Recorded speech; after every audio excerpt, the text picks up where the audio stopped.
How did I get started in VC is a question I do get asked quite a lot, and actually it's something I would love to do a little piece on at some point, because I started off as a developer.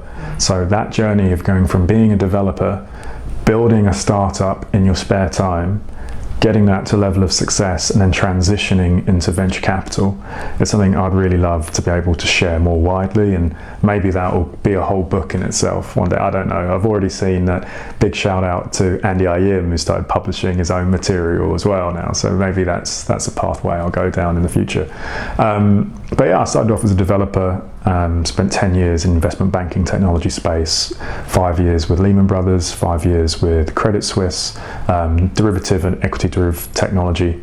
And then I took a step back from that and decided to co-found a fintech, which was Neighbour, which is in the financial wellbeing space, helping give UK employees fairer access to finance, where I was the founding CTO. And over those 5 years, we did some amazing things. We took that from a pure idea, just an idea, bootstrapped it ourselves. I built a lot of the original technology and went from just a concept to 5 years later having a company of over 80 staff, over 300 organisations that we've partnered with. We've lent out over £170 million, over 50 of which have gone to UK police officers. And we've raised in the region of 200 million, a large percentage of which came from Goldman Sachs, and we were their largest fintech investment. So the next step for me was very much a case of, what do I do now? Neighbour had got to a point in its journey where I felt it was time for me to focus on something else. And I spent some time trying to decide what should I be doing. And I realised I wanted to carry on that entrepreneurship journey. So Code Untapped is an organisation that's dedicated towards helping underrepresented technologists find their voice and their role in technology. So what we do is we run evening coding workshops, startup bootcamp events, weekend startup bootcamp days, but more importantly, we host those with different employers and different partners. So by doing that, we give our cohort the opportunity to showcase what they can do in front of our partners, and not only that, but those partners then get the opportunity to see a more diverse group of individuals, more diverse talent. They get the chance to actually build their profile within those communities. Their developers can participate in the day, and ultimately they get to work alongside people they wouldn't normally see, and they get an opportunity to build mentoring and leadership skills. Then after that, there's chances to do wrap-ups and all sorts of things with the leadership team. So why are they, those partners, those companies that you host these events with, what is it about what you do that they want to be part of? Why do they want to be part of it? You know what, why those organisations want to be part of what Code Untapped is doing is really interesting, because we started this thing at the beginning of this year from a standing start. I think we had about 6 people come to our first event. We had 1 come to our second.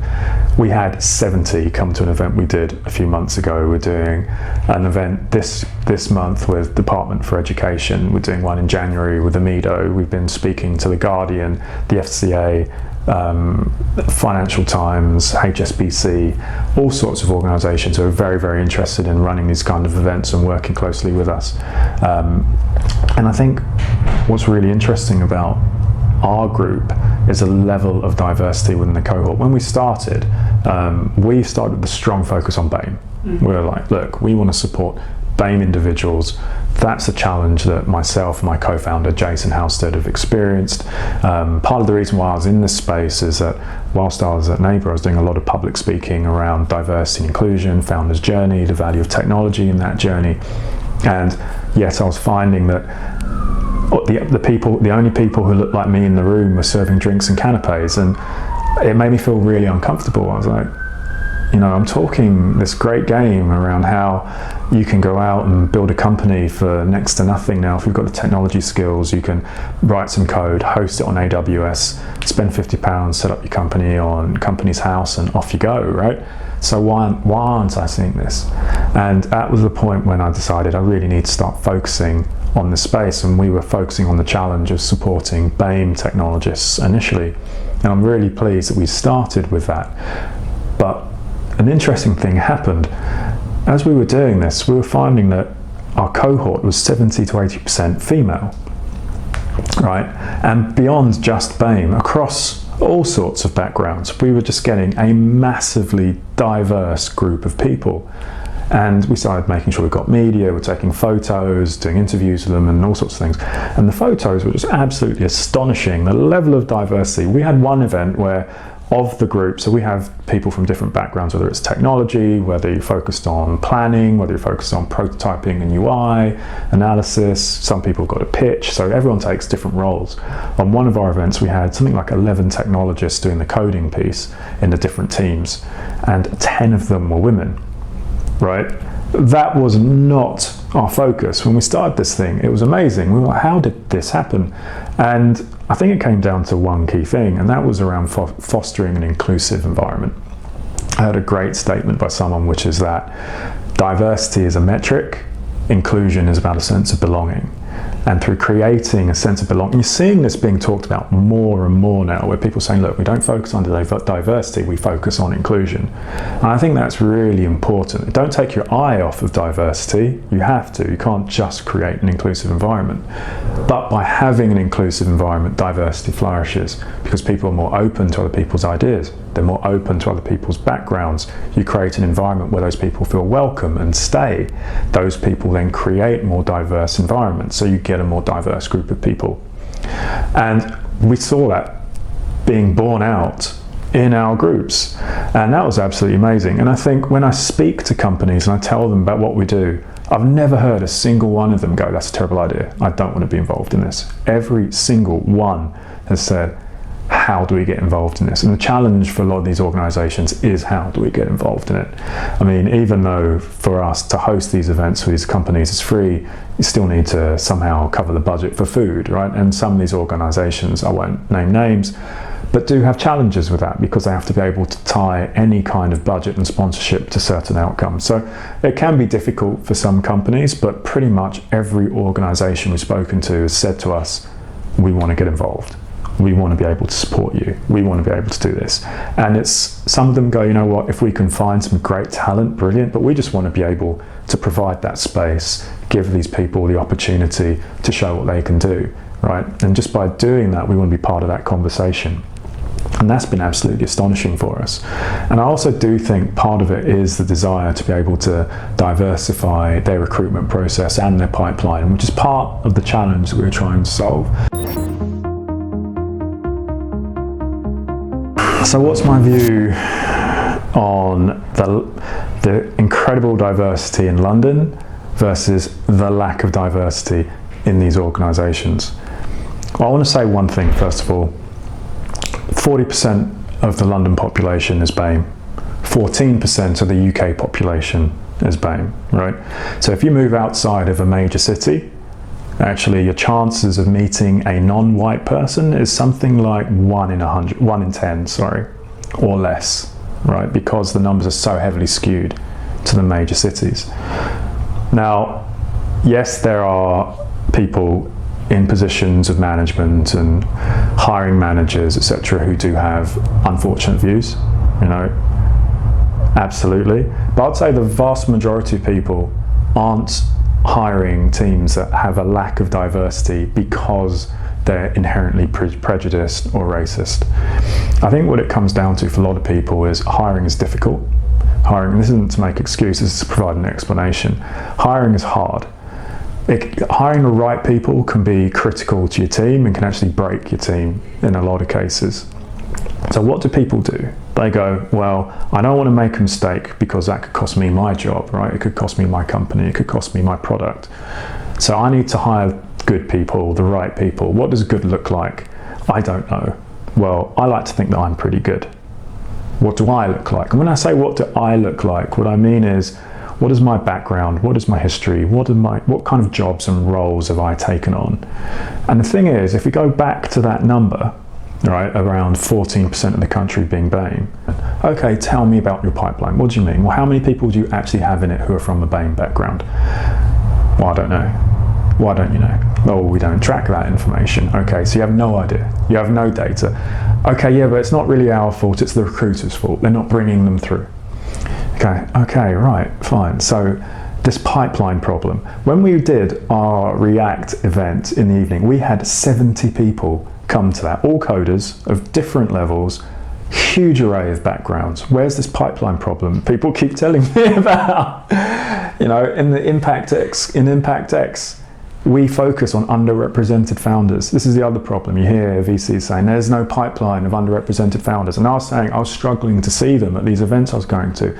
This year alone, myself and my co-principal Yvonne Bergella, we've interviewed over 120 founders of underrepresented backgrounds. 120. We've got a pipeline of over 300.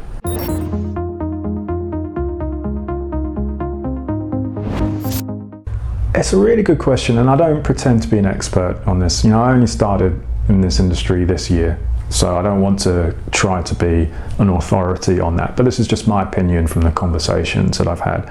So why do I think other VCs are struggling to find this pipeline, which just seems to be there? They're not really looking for it, right? Fundamentally, they're not. They can talk about diversity and the importance of it, but really what they want are certain types of technology companies. The diversity piece, yeah, if that's there, brilliant. There are a few that are taking real active steps. So Atomico, for one, they really are focused on this, but a lot really aren't. Ada Ventures is another, but a lot of them really aren't, right? At Impact X, we only just launched our proper website this month. That 120 companies is purely through word of mouth and network, right? Very little of that has been direct inbound. It's purely been through network. I remember seeing a quote by someone about what's the difference between VCs, right? Now we can talk about stage, which they come in, we can talk about check size they write, we can talk about technology vertical that they focus on. Ultimately, they're still looking for the same kind of metrics, right? They're still looking for financial models that provide 10x returns, etc., globally scalable businesses, etc. The big difference comes down to network. Who do they know and who knows them? There are VCs out there that you cannot do an inbound on. You cannot contact them, right? The only way they will invest is if someone else has recommended them to them. Right, again, I'm not naming any names, and they've done fantastically well, but they're cherry picking, and unfortunately they're doing that with their filters on.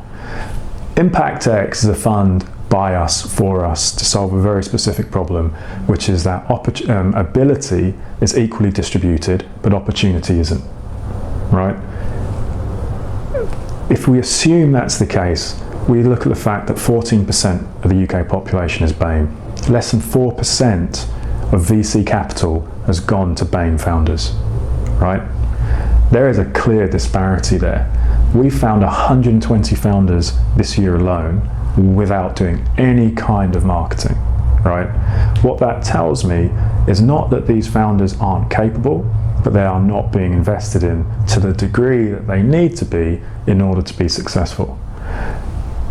Without that, they just cannot succeed to the level they need to.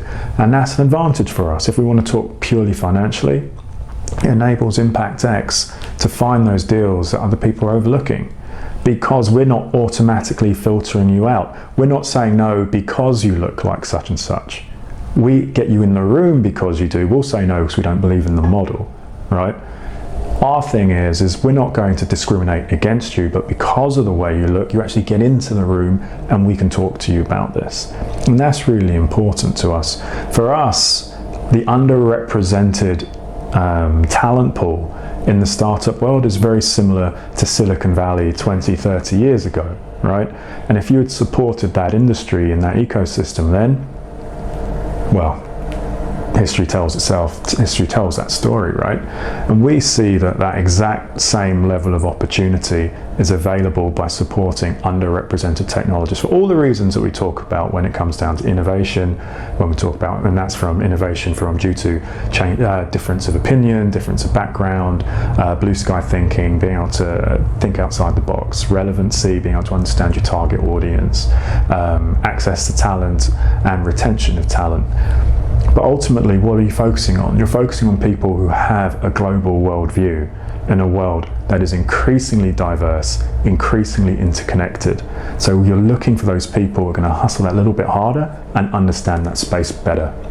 And by doing that, and by picking up all those kind of organizations that all the other VCs are ignoring, right, we're on to an absolute winner here. I'm a massive believer that secrecy is overrated. As a VC, you come to me with an NDA, you're going to the bottom of the pile. I need to be able to talk to people. I need to be able to share ideas. And I actually believe strongly that by doing that, your idea gets stronger, the concepts become more fleshed out, and you have a better chance at success. Actually, a lot of startups like to hide everything that they're doing, and actually by doing so, they put themselves back quite a few steps and actually reduce their chances of success. Most startups are terrified that someone's going to steal their idea. I always challenge them, find a competitor and try and get him to steal your idea. And you know, if you manage that, I'll sign your NDA. Right? It's much harder than people think it is.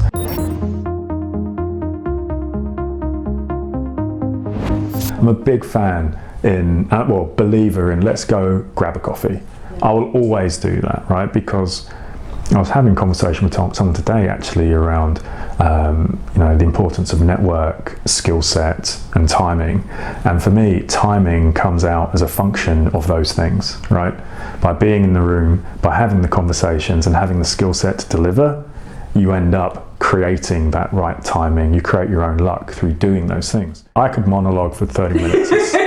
That's not a problem. So it's only when people give me like one word answers. That's true, Shereen. I'm like, keep going. Yeah. Anything more? No more. Anymore. So what's the meaning of life?